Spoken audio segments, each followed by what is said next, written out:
1. Mismanagement and trouble before Ibrahim Traoré took power. For years, Burkina Faso was trapped in a web of mismanagement, insecurity, and corruption. Successive governments had promised development and peace but delivered little. Terrorist attacks ravaged the countryside, forcing millions to flee their homes. Schools were closed, businesses collapsed, and farmers abandoned their lands. Government officials lived lavishly while ordinary people suffered poverty, fear, and hunger. Western powers flooded the country with promises of aid, but these efforts often came with strings attached, serving foreign interests more than the needs of Burkinabe citizens. The nation's sovereignty was compromised, and hope seemed like a distant dream. Soon after, foreign military bases linked to Western powers were ordered to leave. Embassies that had long meddled in the nation's internal affairs were put under strict watch. For the first time in decades, Burkina Faso stood boldly on its own feet, rejecting any form of neocolonialism. Other African nations watched in awe as the small, landlocked country dared to say no to global superpowers. 3. Traoré's achievements, the pride of Africa. Under Traoré's leadership, Burkina Faso experienced rapid transformations. Security forces were reorganized, villages once abandoned were liberated, and displaced people began returning home.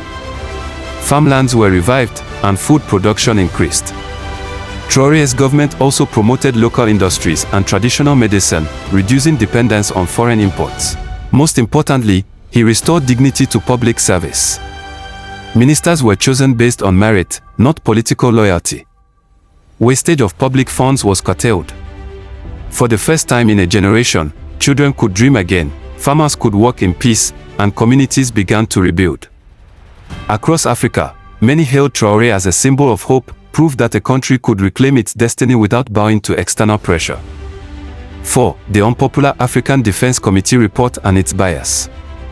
However, not everyone welcomed Burkina Faso's new direction. A so-called African Defense Committee, heavily influenced by Western donors, released a report criticizing Traoré's government. The report painted Burkina Faso as unstable and lawless, claiming that human rights were, but many Africans saw through the bias. The committee ignored the rebuilding of communities, the growing unity of the people, and the clear improvements in security. Instead, it focused on isolated incidents and exaggerated them to create a narrative of chaos. It became clear that the report was a political tool meant to justify foreign intervention and weaken African sovereignty once again.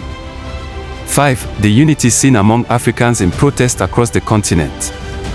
In response, a wave of solidarity swept across Africa.